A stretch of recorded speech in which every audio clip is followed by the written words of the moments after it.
Konnichiwa, minasan. Today we are back for another episode of album discussions, and I was debating before I did this next episode, which is why I took a day break. We did our live Clo card readings, which if you missed it, definitely check it out. I always love to tell the fortunes for myself, and if anybody else wants their fortune told, we go with the usual procedure of just comment your gender, zodiac sign, and whether you'd like a general future, romance, or career reading.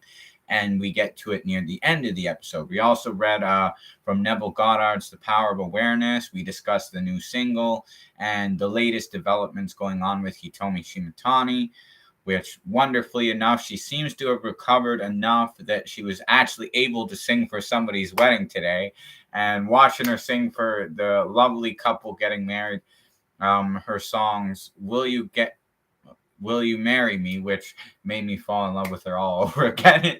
It actually happens that way. In fact, I won't lie, last night I was even before bed, I was just watching her perform live, and all I could think was, wow, she's just as good live as she is on the record. And that's what I've always strived to do. Like when I perform live, I want to really perfect and master my craft to the point that I'd be just as good live as I would be on record. So thanks for all the support.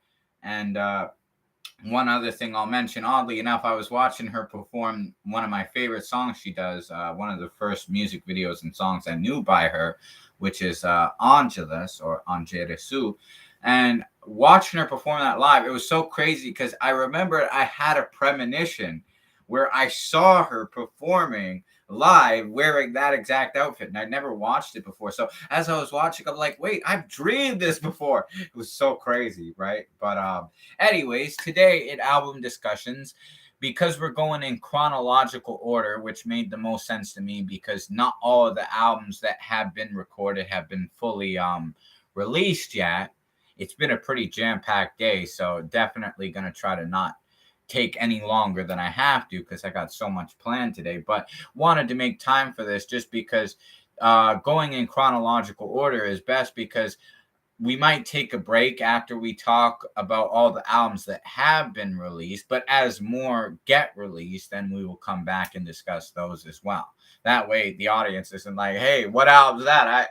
I can't even find that album on YouTube or Spotify or iTunes, Apple Music, etc. So the albums that aren't released, we will wait and discuss after they actually are released because there's so many to be released, and there's even the new album I'm working on, A Point to Prove, which that's what the new single, which is getting really well received, Boku mo Aishiteru yo, seems to be popular with the Japanese people. They all commend, like, wow, you wrote that song really good. Even my Japanese teacher said, you wrote it very well. It's properly structured in Japanese. And a lot of my Japanese friends and fans have all told me, like, wow, we understand now. You're not just a really big fan of Hitomi. You really are deeply and truly in love with her. And I was like, yep, you guys understand because they know Japanese, right? But even foreign fans, people in North America, Canada, America, and whatnot, anybody who's heard the song, they've given me a lot of praise for this song. And they say, like, it's really catchy. My one friend from Ottawa, Beal,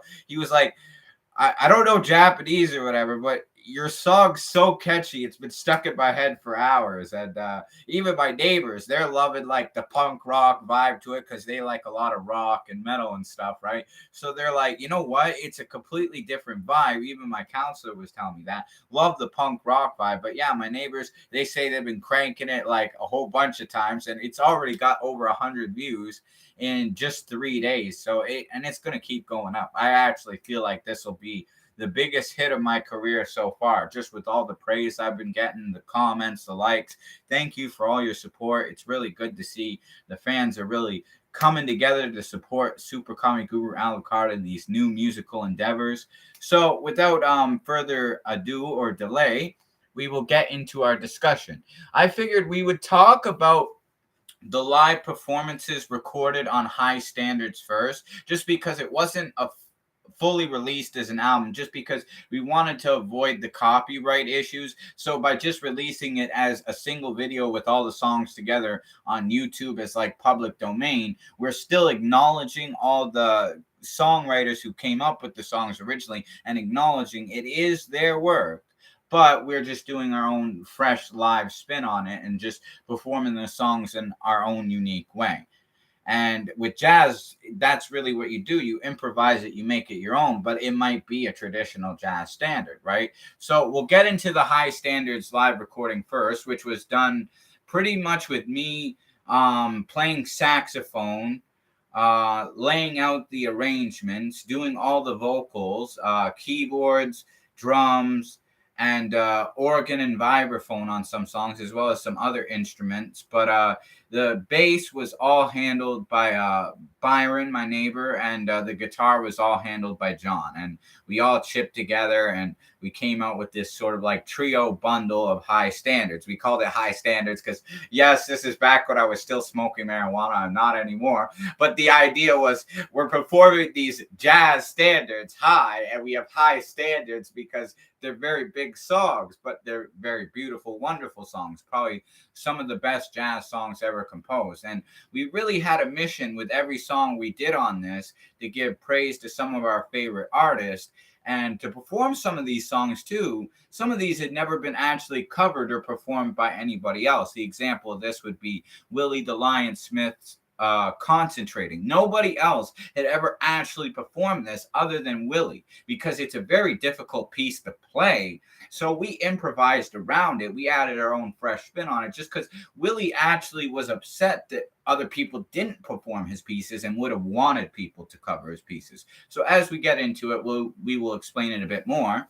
So starting off with the Stormy Weather cover, which is a very traditional jazz piece. It was composed by some very traditional jazz composers for a musical. It was used as the main theme centered around the film Stormy Weather. And our version was basically a cover and our own interpretation of the Oscar Peterson version on piano with a little bit of improvisation around drums, bass solos, guitar solos, and saxophone solos done by me, John, and Byron. So with the Stormy Weather thing, it really sets the tone as the start of this performance because it's very beautiful, calming, soothing, relaxing. It really just sounds like smooth, mellow, relaxing jazz. And that's what makes it very beautiful is we didn't try to over embellish the original melody. We just tried to really play along it, make it our own, give tribute and praise and all that to the original composition, but really just highlight the beautiful moments throughout it and play in our own unique ways around the melody that were true to ourselves. And everybody did a bang on job. Byron's solo opens it up. It's really nice. John comes in with the solo and then I come in to finish it off. The drums I did myself, which turned out really good. Like I'm very good at drumming with jazz style. I use like basically a keyboard app to play like the drum pad, but I'm very good at keeping the sense of rhythm, right? So that's how we did like all of the traditional jazz drumming along the way with it. So we started off with Stormy Weather, and then we go into a Billie Holiday cover, which I sang and played sax on, and we just used the main original arrangement, the drums. Byron added his solo, John did his solo, I did my sax solo, and I was really playing along the melody. Like it had that Lester Young vibe, I felt, and that's actually my favorite tenor saxophonist, right? He's the one who inspired me to pick up it. So, and he always played with Billy. Billy loved hearing him, so it felt fitting, especially because Billy's one of my favorite singers. That's why I've showed people before in other videos where I go live that I have her autograph, which I will show you again, just because I might as well, I figure. Here we go. So, yeah, as you could see, Billie Holiday's autograph, sort of a treasured keepsake because she was the great Lady Day, the greatest jazz singer of all time. And I'm not saying that I sing I'll Be Seeing You just as good as she does, but I wanted to sing it with feeling, sing it with emotion, like that sad you miss somebody feeling, but you'll be happy to be seeing them again. And you just kind of know you'll be seeing them again, like a very romantic, kind of jazzy, melancholy way. That's how I approach singing it. And then even with playing it, I could vouch for myself that everybody who recorded on it was really just trying to feed off of Billy's energy, like the vibe of how Billy sings it. We were all just trying to play our instruments almost like musically communicating on the same like level and frequency that Billy sang it. So that's where I'll Be Seeing You came to the picture, and she was a very big inspiration on me and pretty much every jazz artist. Even Frank Sinatra said that she was probably one of the most influential singers of all time. Like after she came on the scene, people before her and after her were all influenced by the way she sang. And because she sang with emotion. She had a very good communicative way of not singing in the traditional manner, but singing it more with feeling. Capture the song by the mood and the feeling of it more than the musical note approach. And then after that, we lead into our Louis Armstrong cover of Jeepers Creepers, which was a blast to make. In fact, that was actually the first one we recorded for High Standards. I rearranged the order when we put the live performances together. But doing Jeepers Creepers was a lot of fun. In fact, I messaged Byron one day. I was like, yo, we should cover Jeepers Creepers. And he's like, oh, you mean that song from the movie? I was like, yeah, man. And he knew what I was talking about, right? So he was actually used to listening to the version that they used in the movie, which is the Paul Whiteman Orchestra's interpretation of it, which I believe was actually also done by Jack Teagarden as well, and many other artists covered it. But I love the song because Armstrong did it in a movie called Going Places, and I love his spin on it. Jack Teagarden played the trombone with it, and yeah, we had like this arranged version of it that was purely instrumental. So I was like, okay, I'll sing the main like melody of it, the main lyrics of it, and then we'll break off and we'll just rip solos for the rest of the song, because it was about a 5-minute long song. It was plenty of room to just jam out and play after. So I was like, okay, yeah, I'll sing it. I ended up just leading them up to their parts. They just jammed out with the bass and the guitar in the beginning, the drums. I sang, and then it kicks into like all the horns start playing in, the ukulele, all the other stuff really comes in as I start singing along the main melody of the song.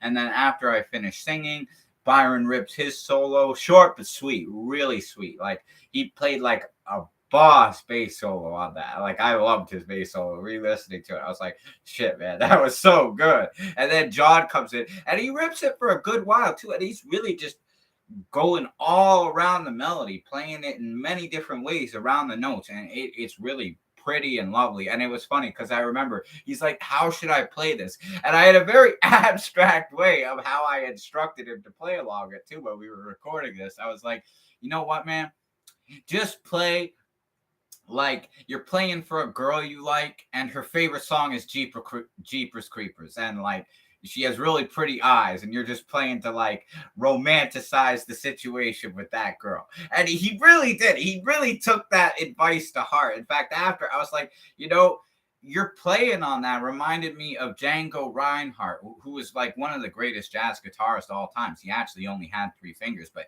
he could play so fast, he could play around it. And just the way he played, I was thinking, I'm like, wow, he's playing like a real jazz guitarist here. Like he really captured the vibe. And he just did exactly what I told him. And he's probably thinking like, what is he talking about? Like, what do you mean? But he played with it exactly as I instructed it to, and it turned out really good. And then they did their solos. I came in with the sax at the end. And here's the funny thing. Sometimes when you make mistakes in jazz and you just improvise around it, like you just go with the flow, that's when you'll end up coming out with some of like the most creative and unique way to play the melody. Like I knew the main notes of the riff and I was playing along it with my tenor, and I kept getting squonks. Like, I don't know. I think I had a lot of spit in my mouthpiece at the time as I was like ripping it, right? But I was like, you know what? No, I'm going to kill this on the first take. I don't even care. Because I did make some mistakes, but I vibed with it. Like I basically turned the mistakes in my own unique approach of playing around it. And because there was so much spit in the mouthpiece by the time I ended up finishing, it ended up going way higher up the octave that I intended to. It was almost like squealing. Like,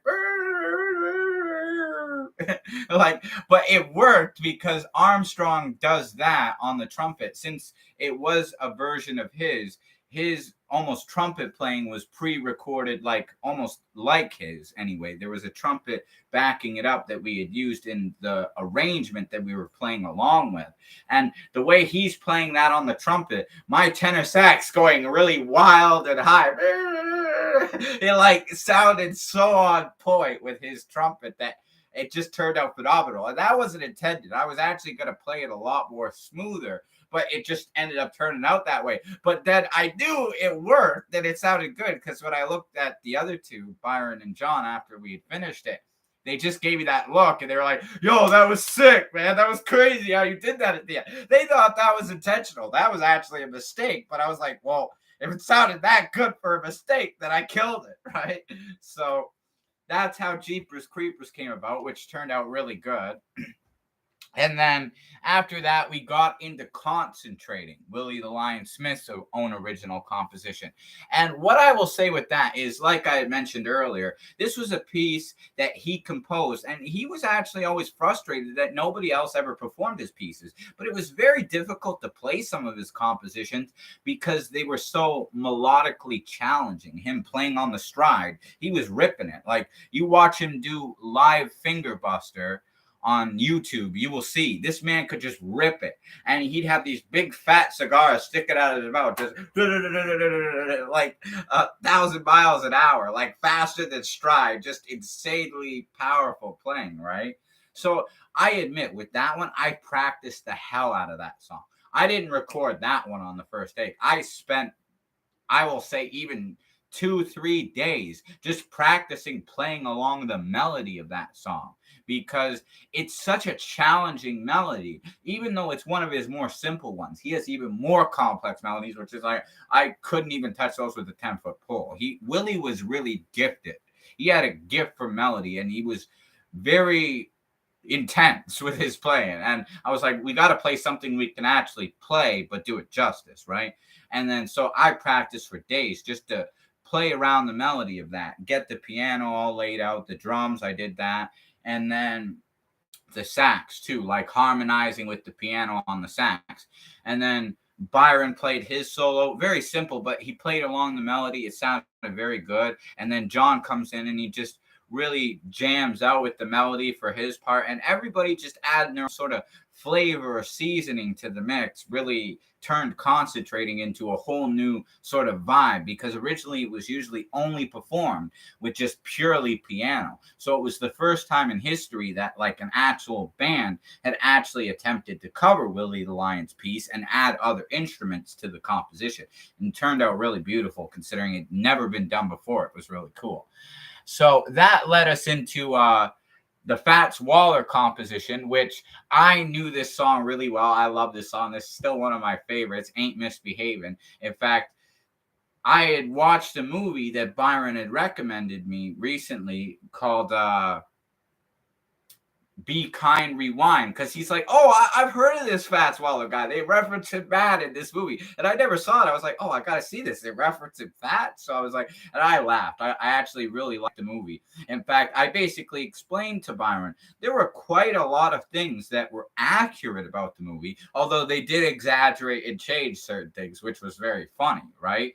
But I explained, like, yeah, the fact is, Fats Waller really was that upbeat, carefree, like, pianist. In fact, he was called the King of Stride, not because he was the best skilled at it. They say Art Tatum was. However, they'd say Fats is a close number 2. And what they will say is the reason he was the most successful of all the stride pianists, and he made a lot of money. He had like an $88 million like net worth by the time he died in all the songs he composed and published, because he was a very hardworking entertainer. He played everywhere. He'd play round the clock 10 days straight, just every day a party, jamming out at different places, right? And he made so much money because he was such an easy, relaxed entertainer. He could make people laugh and feel good, especially when they were going through the hard times like the Great Depression and whatnot.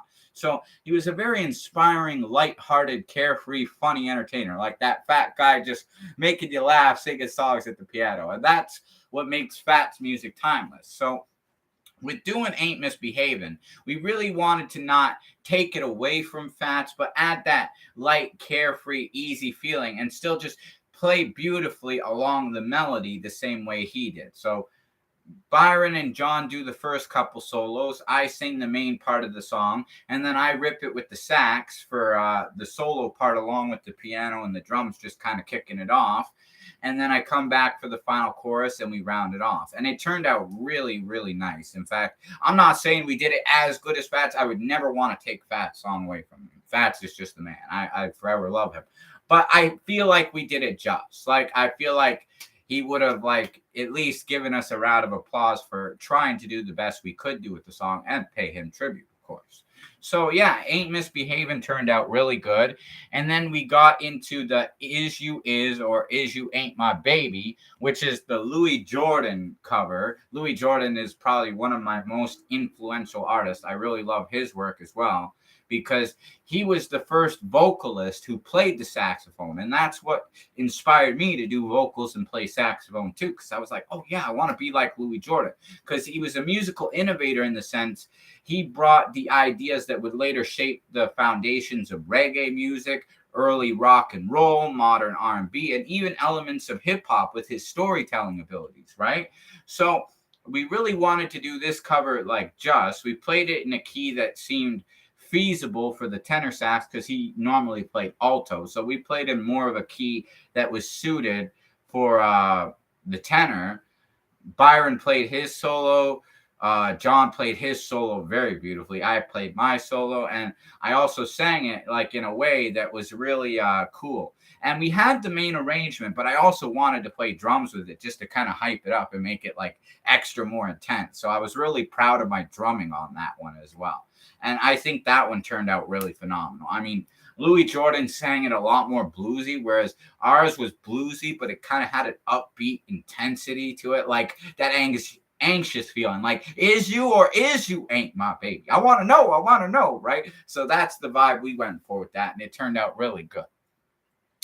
And then after that, we did a cover of the Duke Ellington classic, Take the A Train, where we all played solos, and then I used the keyboard to basically recreate other instruments so that we could make it a purely instrumental songs where throughout the main melody of Take the A Train, it's just constantly a revolving door of just different instruments playing along the main melody. So you have like the bass, the guitar, I played the tenor, and then I did all the other instruments in between. And we just kind of made it a smooth, carefree, sort of, smooth jazz vibe, just purely instrumental, but very beautiful. And I mean, especially because it's a Duke Ellington composition, we didn't want to overshadow it or ruin it. We just wanted to play along the melody and kind of give praise because they do consider him one of the greatest jazz composers of all time, even still to this day. So after that, we get into the Let's Get Lost, which was a Chet Baker cover. Me and the band actually watched a documentary about Chet Baker because I wanted to show up. Like, this guy was wild. He was crazy, but he was so naturally talented. Like, he could sing so good. He could just play the trumpet. He couldn't even read music. He could, but he couldn't, kind of thing. He could read notes, but like he didn't have any understanding of bar changes, tempo, harmonic structure. He just naturally would play on the melody. And we did that throughout the album. Like, it really was a Louis Armstrong, Chet Baker kind of vibe. So we wanted to incorporate that in that. And I love the song Let's Get Lost because it's carefree, it's easy going, it's kind of romantic. So on this one, it was cool because I did solos with the tenor as well as singing. And then I also did vibraphone and organ solos and played the drums in the beginning while Byron and John did their solos too. And it just turned out like it was like the Chet Baker version. In fact, YouTube was like saying, like, is this Chet Baker's version? And I had to like fight them on it. And I'm like, no. I might sound like Chet Baker, which making this album, singing these jazz songs, I realized I kind of have that Chet Baker tone to my voice when I sing, but I was like, no, that's me singing. The fact that they actually thought it was. In fact, Byron would often make the joke. He'd be like, oh, is that Chet Baker? And I'd be playing our song. I'd be like, no, that's us. He's like, oh, shit, you really sound like Chet Baker. And I was like, oh, I guess that's a good thing then. I took it as a compliment, right? But yeah, Let's Get Lost had a really smooth, wonderful vibe to it. And that's why I was really proud of how that turned out, especially with the organ, the vibraphone, and the tenor, me playing that, and the drums as well. And then we did a cover of Pretend by Nat King Cole, because I'm a big Nat King Cole fan, and I wanted to add something that we could all play, and they played really good with their solos too. And it's funny because the joke was they start off the song because it seems like the song's starting and then it goes into like a transition of solos in the beginning to like extend the song. So he's like, oh, so we're playing pretend solos. We're not actually playing along with the song. We're just playing solos, like pretending like we're playing with the song, but the real song doesn't start until you start singing. And I was like, yeah, pretend solos, which is funny because the song is called Pretend. And oddly enough, Pretend was actually one of the first songs that I had naturally figured out how to play on the tenor saxophone just through my ears, not even knowing the notes. I was fiddling around one day, just jamming out, playing, practicing, and I was like, hey, wait. Ba-da-ba-da-ba-da-da. And I was like, oh shit, that's like Pretend. And then I figured it out how to play that. And I was like, okay, we gotta cover Pretend. And because it's such a beautiful, like, imagination based song, it really makes you smile and happy. It was such an easy, nice, beautiful, moving piece for us to do, right? And yeah, we all did really good on that. I was really proud of how Pretend turned out. And then the High Standards actually ends with the John Coltrane cover of the first part of A Love Supreme, which Byron said one day he got woken up because John was playing that. And he's like, I woke up one morning, all I hear is A Love Supreme, A Love Supreme. And I was like, oh God. But just the way he said it, it made me laugh, right? But yeah, I played organ on that. I don't think I played the vibraphone on that. I know John ripped the guitar and Byron was jamming out with the bass really good. I did the sax solo throughout a lot of it because it was mostly instrumental. There was just a bit of vocals where we were kind of referencing the original album version where they do chant that, like A Love Supreme, A Love Supreme. But for most of the song, we were just playing purely instrumental, and it turned out really good. It was very cool, like, especially because Coltrane's the master. To play as good on the tenor sax is next to impossible. We didn't really try to play it as good as Coltrane, just give tribute and play it good, but play it in our own unique way, which I think that's exactly how Coltrane would have wanted us to handle the song. We played along the melody, we played it cool, but we didn't try to take away from Coltrane's original version, just pay tribute and cover it to the best of our justifiable ability. And I think it turned out really good in that sense. So we did this while we were recording the debut album of the band, like our own original compositions. And that's why we used this as sort of like a preview of the jazz band's actual album, which was to come. And that was called The History Lesson, which had 20 songs. And the first one was very cool because it was my own original composition, the Super Kami Guru Alucard Minuet, which I actually did write the sheet music for. I posted a picture of the sheet music that I wrote. Like, it wasn't sheet music paper, but I wrote it on like lined paper of like what the notes were and how the main melody went. Right. So I actually, that was the first thing I ever wrote as far as writing actual sheet music, which was exciting. I hadn't done that since high school. I did make a composition back then, but it was the first time in like years actually doing that. And it was a lot of fun to do that. And then the cool thing with this is I played the tenor mostly. It's just mostly tenor. And then there's strings and like accompaniment that way. But then Billie Holiday, the late great Billie Holiday, actually does the intro, because I found this rare clip where she was recording and she was arguing with the producer during rehearsal, and they say that she had kind of a foul mouth, that she would use all this coarse language and stuff, but you never actually have many recordings that prove that. You just have people, they'll tell you, oh, motherfucker, bitch. Like, she would just say all this like foul language apparently, but it never was actually recorded. Like, they say she said that, and that many people say it. I believe it. I don't doubt it. But I wondered, I'm like, is there any actual proof that she used this language, like even recorded? And this was a rehearsal tape. This was not used in an actual studio recording or anything. So I'm like, oh, well, then it's copyrighted. It's public domain at that point, right?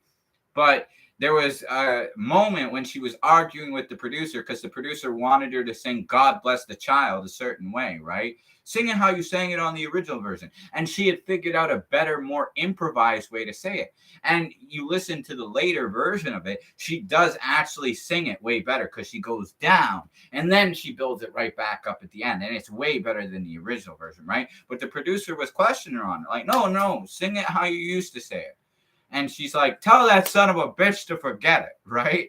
Like, and it was so funny when I actually heard her say that, like the rehearsal recording. I was like, I gotta get Billy saying something on there. And I was like, that's so funny because she sounds so tough and badass. I was like, yeah, we'll put Billy in there. Gotta give Billy her moment of speaking. And it's like, it's almost like if anybody was criticizing or justifying, like, oh, what's this super comic guru Alucard doing jazz now with this S.O.S. Brigade Quartet? Well, tell that son of a bitch to forget.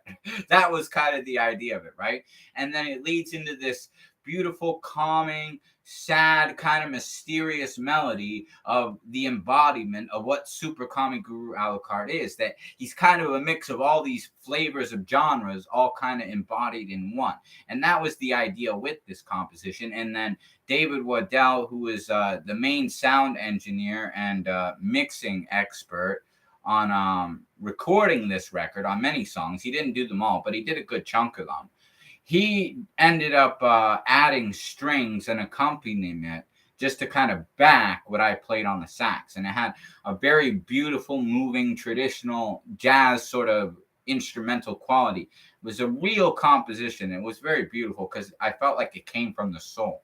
It really was me just playing freely with the sax, the tenor sax, just really expressing through the horn exactly who I am musically and how I would sound. So very wonderful to have made the super comic guru Alucard Minuet. The next track, because that was all my own original composition. David just added the strings. Billy did the intro. The second one is Looking Out the Window, which the chorus is sung by Tone Jones, and there's a verse rapped by the alter ego Vlad the Impaler. Now, the main instrumental, the composition, was actually done by Tone Jones as well, which is almost like he's had an appearance producing, or at least making the instrumentation for almost all of my records. He's a very good producer I love working with. So, yeah, he did the main instrumental, and then John actually ended up playing the backup bass track for this one.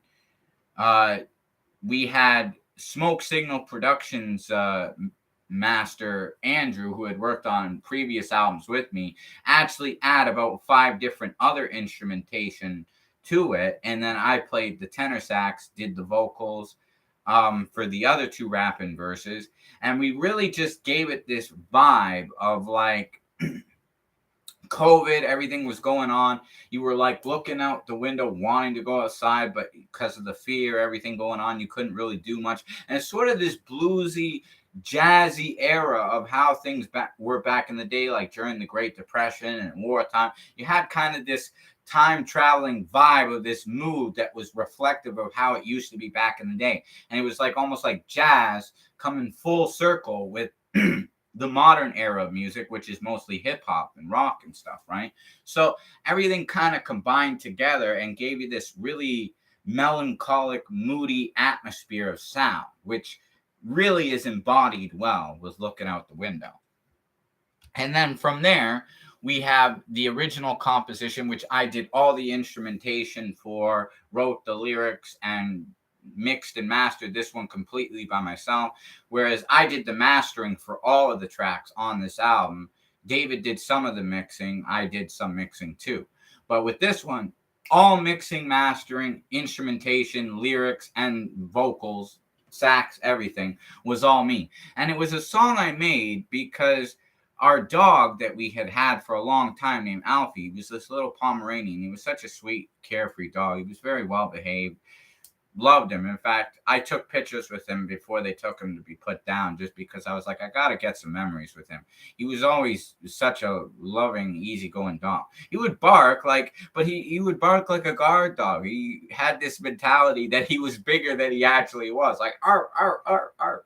But he was so funny, and I really liked him. Like, he really was a sweet dog, right? So I took pictures with him before he passed or whatever. And I felt like, he really was a good old dog. And we'd had him for so long. So I was like, I got to make a tribute for Alfie. So I wrote this like bluesy song that he was a good old dog. And there was actually a completely different version of this song originally recorded, which I lost the mix for it. I was kind of frustrated, but I'm like, you know what? I'm not going to lose heart. I'm just going to redo it, do it as I remember it, and just be true to the idea of the song. And the original version was cool, but I felt like this version was a lot more like a traditional blues song, which kind of suited the idea of the song a lot better. So very proud with how that turned out. From there, we get into Byron's Boogie, which is just Byron, our bass player. He was just jamming out, ripping the bass, just pure bass solo, almost like a Charles Mingus thing. Just do. He even said he was referencing Slayer, or the guitar player John said, "Oh, it sounds like you're ripping off Slayer," but it sounded really good what he was just jamming out to. And I just kind of recorded him in the heat of the moment. He was just sitting there like do, and I'm like, I gotta get this. We'll record it. We'll call it Byron's Boogie. It's just his own little thing. And John actually played most of the bass on this record, but this was like the one time where Byron actually got his own solo. So I was like, oh, well, you still got your own solo track on the record, so it's all good. You're still a member of the crew, right? The band.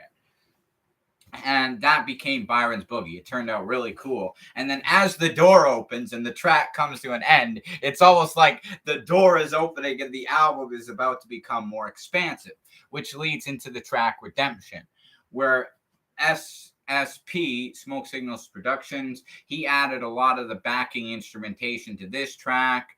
This was a main composition that I composed the beat for. David did the mixing, I did the mastering, I did the rapping and the singing, and I was really trying to give it that Fats Waller vibe, right? And I actually ended up playing the solo, and David agreed, like, because I said I was trying to play like Ornette Coleman, like some free jazz when I was ripping it, and I played it just on like one of the first takes. I just went with it, and I was just like, because it was so loud, he was scared that we were going to get complaints from the hospital where we recorded it, right? So from then on, I ended up actually recording all the sax at home and would bring the audio files and we would mix it together just to avoid that. But he was terrified. Like, he's sitting there like, oh, it's so loud. I'm afraid like we're going to get complaints, right? But I'm like, well, what do you expect? It's a saxophone. You can't adjust the volume like a guitar with an amp or a bass. Like, it's as loud as it is, and it's loud, right? It's a sax. So, but I played it on like one of the first takes or whatever. I'm ripping it, and it sounded so good because I was just playing freely. And I said, listen to Ornette Coleman. And he did. He listened to Lonely Woman, and he was like, I hear it, man. That's some real free jazz, man. So it was very cool how that all came about. And then the influences of Fats Waller were evident, like in the chorus and the way I rapped. And then also references to like John Coltrane and stuff too. But right at the end, there's actually a clip of Fats Waller, and he says, one never knows, do one? So we actually got Fats Waller on the record, and that's why he appears on the cover. If you look at the cover on YouTube or iTunes or wherever you see the cover of A History Lesson, you will notice there's 6 musicians on both sides of me, and I'm in between them. The reason is because all 6 of those musicians actually have partial vocals on the record. And as we get into them, you'll hear about the other ones that were on it. But as we mentioned already, Billy, Fats, they both had vocals on it. So it was very cool to have Fats Waller doing the outro of the track. And then after Redemption, we get into the track with Reiko, which is Jazz It Up. Reiko, who had worked with me on many songs, she was really good at keyboards and piano. So I was like, play some stride stuff, right? Like some Art Tatum, Willie the Lion Smith, Fats Waller stride kind of thing. And at first, she was kind of afraid, like, well, you have horns playing where I'm supposed to play the solo. Nobody's ever done that. And she's like, what if the horns drown out my like keyboard? And I was like, oh, well, we could just compress it and focus it so that it outshines the horns at that point. So don't worry about it. And then, of course, she sings the beginning chorus. She raps her verse, which she did a great job. She was mad lyrical because I wrote those rap lyrics for her. And those lyrics were hard to rap. Reiko, if you're ever watching this, just know you did such a good job because those lyrics were not easy to rap. In fact, afterward, I was like, I know I like switched up the rhyme scheme, which is different than I do. I keep the same rhyme going the whole time. But those lyrics were really complex and fast. And you really rapped them so fast, accurately, and crazy. Like, you killed it, because those were not easy lyrics to rap. And I kind of feel bad looking back. I'm like, I really gave her a challenge with that, but you rose to the challenge and you killed it. Like, way to go, bravo with that. And then she ends her verse with kind of singing a similar line of "ain't misbehaving," the Fat Swaller idea, sort of to tie like the main chorus back to the end of her verse. And then she plays this beautiful stride piano solo on the keyboards, and we basically made that so it was the central focus point audioly, while like there is horns, and of course S.S.P also did backup instrumentation. We had some pipe organ in the background. We even had takuhachi flute, which is the Japanese instrumentation. Because Reiko was on it, it felt fitting to put that slightly in the background. David did the mixing for this. I did the mastering. And then, of course, after her solo finishes, I come in, I start rapping, I rap the verse, and then I end it off with my own sax solo. And then after I finish the solo, you get to hear the third musician who appears on this, of the great jazz artist on the cover, Willie the Lion Smith himself, because it was kind of like paying tribute in reference to him, because he was so wonderful. And yeah, Jazz It Up, it's actually one of the most viewed songs from the record. So people really seem to respond well to Jazz It Up. And I actually felt like it was one of the best songs on this record. Reiko did a phenomenal job. All the instrumentation was crazy. While it was very jazzy, we were definitely jazzing it up. And the lyrics were just wild. There were references to Monk and all the stride pianists. It was just great. So Jazz It Up was wonderful. And then, of course, that was track 6. So going into track 7, we have the instrumental composition, Utsukushimagami, which is Japanese for beautiful goddess. It was a piece that I had wanted to do for a long time. I had the idea of it. I had Smoke Signals Productions do all the other instrumentation. David mixed it. And I played the sax as the main thing around this. And it was just playing like a beautiful sort of melody about the idea of like that perfect Japanese woman, like the love of your life, the woman you would want to marry, like that Utsukushimagami, beautiful goddess, right? So it has a very beautiful quality, like a jazz standard that's just purely instrumentation that would need no words, that just the music tells a beautiful story in its own way, with all the other instrumentation backing up the tenor and the guitar. It's just really phenomenal. And then we actually have the fourth jazz musician, John Coltrane, speaking at the end, which is the outro of the track. So it really turned out really well. As I said, I did all the mastering. So yeah, the mastering turned out really good with that track too. And then from there, we get into this more West Coast hip-hoppy kind of song, which then in the end turns to like me ripping the piano with some like Eric Satie classical kind of vibes to it. Called She's Something Else, which I made for this girl that I liked at the time named Jade, who kind of stood me up, blew me off, like just kind of played hard to get and played these games with me. I don't know why women in Canada do that. I really don't like that, but she did that. And that's why I was kind of like, oh, she's something else, like in a good way when I liked her. But then after, I'm like, well, no, she really was something else, because she played all these games with me and then disappeared off the face of the earth, and then would choose to respond to me when she felt like it. And like, it felt like when I didn't give her attention for a long time, she would message me to get my attention. And then you would message her, and then she'd leave you hanging for like weeks, months on end. It was just frustrating to deal with her. But that was a song made for her. And yeah, like all the instrumentation on that one was composed by myself as well. No help from anybody else. It was mixed and mastered by myself. So that one was all purely me. me doing everything on that one. And then from there, we get into the track 8. No, that was track 8. We get into track 9, sorry, which was Hamilton Swing, which was OG Loke Dog. As I said before, he was my friend before we had a fallout. He basically refused to show up and visit me after I got taken advantage of by this woman I didn't want named Amy, who like forced herself on me.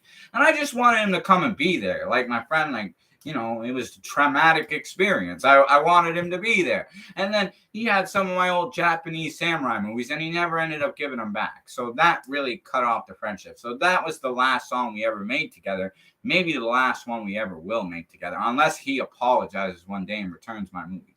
If that happens, hey, you know what? I've said before, I appreciate the good times. I forgive him. He probably didn't understand that I didn't want anything from him other than what was rightfully mine, my movies, and his time. That's all I wanted, because it was a tough thing to go through that, right? But I forgive him. I send him love, light, and gratitude for all he did. And hopefully one day he'll realize he was wrong, apologize to me, and give me back my movies. That's all I would ask. Because those movies were given to me by an ex-girlfriend, and they had sentimental value. They were really special movies to me, some of my favorites. In fact, I can't even watch the rest of the series now because I get too sad to even look at the case and know that I'm missing 2 of the other movies that were kept in separate cases. So, yeah, that's how that happened. And then, yeah, that song overall did turn out really good. It had a really jazz vibe. In fact, the song was based on when we had my birthday party that year. I was in the jazz class online with the school in Vancouver at the time. But we had a jazz party. I had all these classic jazz records. I was showing off to Tony. He was digging it. We had chocolate cake. We were drinking Sapporos. We were playing mahjong, cranking some jazz music. Actually, we played Risk that time. It was really good, though. We had a good, fun time. We played a lot of board games and stuff. I like doing that with him. But, yeah, we recorded that after that, and it was basically like retelling the story of that jazz party and having a good time, like that Hamilton swing, right? Like, it's got swing, but it's in Hamilton, because he always liked repping Hamilton, right? So I was like, okay, well, we'll make Hamilton swing. And that became that song. It turned out really good. I ripped some really cool sax on it. The beat was me. I did the mixing and mastering for that one as well. And then it gets into Fine Cup of Coffee, which is, Fine Cup of Tea, actually, is what it's called. I mistitled it in the iTunes version, but I was like, no, I remember on the album version released, it's Fine Cup of Tea. And that's a purely stride piano piece that I composed myself. I played just the keyboards. I recorded, because on the phone keyboard pad, it's so small you can't play it like a regular piano or a keyboard, right? So I recorded the one hand first, the right hand, and then I did the left hand to accompany it, record them separately and mix them together. And then I did all the mixing, mastering for that. And it's just purely piano, but it's meant to be like a stride display piece, like, you know, me ripping the stride, because I really love the sounds of those stride pieces in traditional jazz music, right? So that's Fine Cup of Tea, the 10th track. And then we get into track 11, which is called Warp Perception. That had some really good solos done by myself, David, and Smoke Signals Productions. The beat, the original composition and instrumentation was handled by Tone Jones. David did the mixing, I did the mastering. I sang that basically singing it like jazz improvisation, rapping the verses, sort of telling stories. And yeah, it's a really moving, soulful, jazzy kind of piece. And then it ends with this really funny, like hopeful, comedic, ironic, optimistic sort of outro by Louis Jordan, who is the next musician who we featured dialogue from, who's featured on the cover. And yeah, Warp Perception was the idea that, like, I have a whole different spin on the approach to music. I'm not approach to music the way a lot of artists are, just to make money. I'm trying to experiment and come up with something that nobody else has ever come up with before. And the song is a really good example and demonstration of that, with all the unique elements to it. Like, there's hip hop, there's jazz, there's soul, there's all these wild representations of sound all embodied into one picture in that. And it's a great song. Then we get into North Coast Blues, which North Coast is like the representation of like all along the Great Lakes. You would have the coast, which is Canada, North Coast, right? And we had Little Buckingham, my second alter ego, do a verse on it. I did a verse. David played a guitar. He did the mixing. I did the mastering. Tone Jones instrumentation, a bit of backing instrumentation from S.S.P, Smoke Signals Productions. And this song was actually written about a girl that I had kind of like a one night stand with who really wanted to get with me but didn't want to date me. And I went along with it. I don't know why I didn't. Looking back, I'm like, I should have set higher standards for myself. Higher standards, get it? Right? Because of what we discussed earlier. But I'm like, shit, that's funny. But I went along with it because I'm like, you know what? Why not? And I'm like, at least she didn't force herself on me. Like, she was a lot more attractive and better at presenting herself than that Amy woman. I had to clean like crazy. I was like cleaning like Fats Waller spring cleaning before she came because she was very nitpicky about that. But yeah, we had our time together. But the way she would give me all these demands, like, oh, get cleaning. Oh, go get these gummies. Do this. You got to pay for my Uber to get back and all this stuff, right? She was so demanding. I was like, man, this is giving me some North Coast blues. So that was the idea of the song. Ironically, that's what it was referencing to with the chorus. And then the verse was like this verse I had written, and I was like, oh, it's fire. It's crazy. And then Little Buckingham comes in. He drops his verse. It's really sick. David ripped a nice guitar solo on that, kind of giving him the main solo equivalency on that song. And it turned out really cool.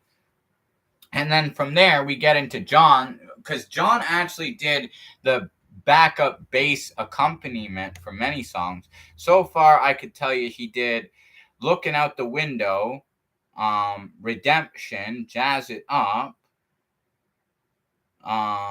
Warped Perception, North Coast Blues. And then for John's Mint Jam, he did purely guitar, and I added backup instrumentation just to accompany him, but it's kind of like just John's solo to rip the guitar, and it's really epic, and the instrumentation just kind of builds with how he's playing crazy. And I basically told him to play something like Ain't Misbehaving, so it does kind of have like some of the notes involved in the original melody of that, but he's just kind of playing freely and ripping it and jamming out. And the way like the instrumentation just builds around it, it just kind of builds the epicness of John ripping his own mint jam on the guitar. So it turned out really cool in that regard. And then from there, we get into the track Back in Time. We're at track, first we get into All the Good Ones Are Taken, which all the instrumentation was done by me. I did all the mixing and mastering. I played the organ and the tenor saxophone solos. I did all the singing and the rapping, and it was a really like getting into the Louis Jordan jump blues kind of spirit with it. And I'm really proud of that song because in my personal opinion, that was one of my favorite songs I've ever actually recorded and made. Still to this day, I think, wow, all the good ones were taken. It was kind of the irony that I wasn't getting in a committed relationship at the time, and I was basically like trying to make a funny Louis Jordan kind of vibed song about the idea of that. And that was the idea of it. And yeah, it turned out really good. And as I was saying too, that leads us into Back in Time, which John also did the backing bass for. David played the guitar on that. Smoke Signals Productions did a bunch of the solos. I did the tenor sax and I did bongo drums on that. And then I rapped as Denine, the alter ego, myself. And then I sang like a very traditionally jazzy kind of chorus. And there were Louis Jordan references to that, but it was also paying tribute to some people I knew that passed on, or girls that I liked that weren't interested in me, or even like Haruka, one of my dear friends from Japan. There was like a mention of her because she had been my friend for a long time. She still is a very good friend. So there was a lot of praise and sort of paying tribute and respect to Back in Time. And it's a very long piece, but it's supposed to be like one of those John Coltrane really extended long, even like Miles Davis So What kind of blue vibe, right? So it's a very cool piece. It's very unique in that sense. In fact, David said that was the hardest thing that I made him play guitar on because the melody shifts up and down so much. He was like struggling. He said for weeks to like actually come up with a guitar solo for it that he was proud of, that I would like as well. And then from there, because he did the mixing, I did the mastering of that. We get into Groovy Ragtime, which was all my instrumentation. It was the idea of incorporating like a groovy, jazzy, dark vibe, like ragtime music, into hip hop and sort of mixing the two together. And a lot of people would give me praise and say, yo, that song's hardcore, man. That's like one of the most amazing, like intense hip hop songs you'd ever make. So I got a lot of praise for Groovy Ragtime when I was showing that to people. Excuse me, before we actually released the record. And then from there we get me just ripping the sax completely solo, just the sax, revival reprise bolero, which was just me basically playing a melody that I had come up with on my own and just kind of fiddling around with it and just giving like sort of a short interlude where I'm just purely ripping the sax just to give it that really solid jazz vibe of many different areas of jazz, right? And then from there we get into the Mr. One Hand song, which was originally supposed to be called Jelly Roll Piano Soul. And it was David's idea to do this song. He said, I want to play some piano because I could play piano, and get you like making a song to that where you'll just rap or sing or something and I'll just play piano to it. So I recorded my vocals. He kind of laid out like a bit of piano as I did it, just so I knew what to rap with, right? And I wrote this song literally in like 10 minutes because I'm like, well, I don't have anything prepared. I guess I'm just going to have to write something. So as he's playing, and he was playing for like about 10 minutes, just jamming out while we finished off the session one day. And I wrote this in like 10 minutes really quick, and I recorded it. He had played the piano while I was recording it. Then he ended up taking out the piano out of it for some reason. I don't know why he did this, but you see, that was his mixing. I mastered that. And then he just adds strings to it. So I was like, well, I can't call it Jelly Roll Piano Soul now, because it was the idea of like Willie the Lion Smith making fun of Jelly Roll because he called him Mr. One Hand after he outplayed him with his left hand, Jelly Roll playing the right hand, right? So I was like, well, the story's still intact, but I'm like, I can't call it Piano Soul because there's no piano soul to it anymore. So because he changed it with the strings, I was like, okay, we'll just call it Mr. One Hand, because there's the reference of Willie calling him Mr. One Hand. And Willie was already featured giving vocals on the record, so that became Mr. One Hand. From there, we get into Where Are We At, which I reunited with Olga, my friend from Hong Kong, the Chinese singer who worked on many other songs with me before. She came out with the lyrics because I didn't know really what to come up with for this. It had a very clubby vibe. Smoke Signals production did a lot of really good instrumentation on it. We put Louis Armstrong, the last guy featured on the covers, vocals at the end of it. David did the mixing, I did the mastering. But with her singing the lyrics, and my verses were really good. People like would get hype hearing that. They say, yo, you killed on that song, right? And it was like, where are we at? Like, where are we at musically? Where are we at mentally, physically, spiritually, everything? Where are we at in our life, our journey through this like world that we call imagination and life, right? But I was listening to this one Louis Jordan song a lot lately called You Can't Get That No More. And it was talking about like how times have changed since back in the golden age of jazz, like back in the day when jazz was the popular music of the time, right? Till now. So I said, could you come up with something like that for like the bridge I want you to sing? Like I showed her the Louis Jordan song. She actually totally captured the Louis Jordan vibe with her own pretty beautiful voice, and it sounded great.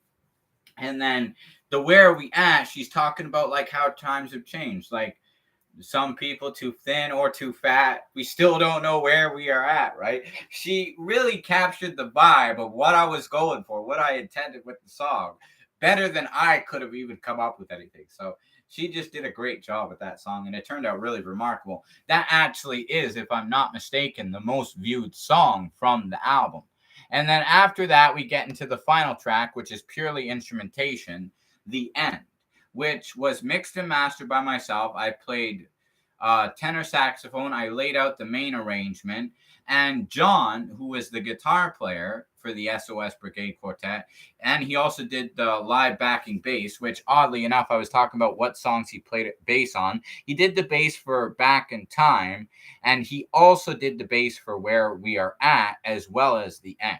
But with the end, he actually recorded two different tracks. He did a bass track where he would rip a bass solo, and then he did the guitar track where he would rip the guitar. So I switched it. I kind of panned it so that the different levels of sound would reflect through different headphones. That way it was kind of balanced. And we were playing along the melody of what was similar to the Twin Peaks opening theme song, based on the song Fallen by Julie Cruz, who passed away, may she rest in peace. And it was kind of the idea of incorporating that mysterious sense of the Twin Peak world into jazz, but making it more jazzy, because Twin Peaks had a lot of very jazzy vibes and atmosphere to the show. So, but that theme song had more kind of like a relaxed R&B, like alternative rock vibe. So we kind of added elements of hip hop to like make the beat more upbeat, keep that like original melody, but then add more jazzy sounds to it, playing the guitar, the bass, and the tenor sax. And it turned out really beautiful. It was really beautiful way to end the track and end the album. And that's why we called it The End, because it's like a very beautiful, peaceful way to sort of transition the album to the end. So that concludes our discussion on a history lesson and high standards. Hopefully everybody enjoyed hearing the stories behind making all the albums and who worked on it, what it was like. And overall, if you wanted my opinion summarizing this record, there were certain things that I felt could have been done better. I listened to it and I'm like, oh, I wish I could have changed things. I'm kind of a perfectionist though, so that's natural for me to feel that way. However, I can also say though, it was a lot of fun to make that record, having everybody involved doing all these different unique things. And I would say it was very experimental. That's what I love about it. That's kind of the highlight of making a history lesson. We had paid tribute to all these great jazz legends. We really started to give the record like a real jazzy vibe. Like the record was predominantly jazz with other vibes kind of backing it up. But it was very experimental. It was really cool to try something different and really break off into the genre of jazz. And then to mix all the other stuff that I was used to mixing, like as backing accompaniment, instead of like the hip hop with a bit of jazz and Japanese pop. It was jazz with a bit of hip hop and Japanese pop, right? So it was very different in that sense, but it turned out really wonderful. I mean, obviously, as the perfectionist, there's things, if I redid it, I might have done differently. I might have leveled certain things out to make the sound quality a little more mint. But hey, one day, who knows? They might invent technology that will be able to perfect and remaster the flaws of what were outside of my control now. But overall, I could say it does capture the vibe of a jazz record perfectly. Even with its flaws, you look at some of those older recorded jazz albums, the quality is not always perfect, even if it's remastered, because of how things were recorded, because of the recording setup different. So it's kind of like a glimpse back in time of how things would have sounded, trying to make a modern record back in the era when jazz was predominantly more popular. So yeah, overall, no regrets with that album, other than I might have done things a little differently just to make it sound a little more perfect. That's just the perfectionist nature in me. But it was a really good record, and it was a lot of fun to make it, just because it was very experimental. I can't lie, sometimes I bumped heads with David, because he was kind of difficult to deal with when it came to creative ideas and wanting to do things a certain way. And he was against the idea of bringing other musicians to the studio, which made it very difficult. I had to record other people's parts and bring them in a lot of cases, or do stuff at my house or at my neighbor's house, because we couldn't bring other people to the studio. That frustrated the hell out of me, being honest. But other than that, I think that we all did a really good job, and everybody else was wonderful to work with. Shout outs to Smoke Signals Productions main guy, Andrew. Shout outs to Byron, the bass player on Byron's Boogie, and John for doing a lot of the bass and guitar on several tracks. Shout outs to Reiko, Olga, the Alter Egos, and of course all the legends who had featured vocal samples. Billy, Fats Waller, Willie the Lion Smith, John Coltrane, Louis Jordan, Louis Armstrong, and of course David too. Can't forget him. He did his part, and everybody did a good job on that record. And yeah, it turned out really wonderful. It was very experimental. So hopefully everybody enjoyed hearing the album stories of making like the live recorded performance of High Standards and A History Lesson. And please feel free to check them out on YouTube. And if you like them, of course, artists always need funding when we're not backed by major labels or management or promoters and distributors or marketing people. So if you like them, buy the album, support us so we can keep making great music. And especially because this is the band too. This isn't just me solo. This is the band. We would love to get back together and make more music for you, keep it going. There are more albums that I did record with them. There is another album that will come out in November of the S.O.S. Brigade Quartet, and more albums that will come out solo of me. And as I said, we will go in chronological order. So the next time we have our album discussions, we will actually talk about my 5th solo album and move forward from there. So till next time, thank you for watching. Domo arigato minasan. Sayonara, matane. Take care, and thanks again, everyone. Have a great day. Yeah, that's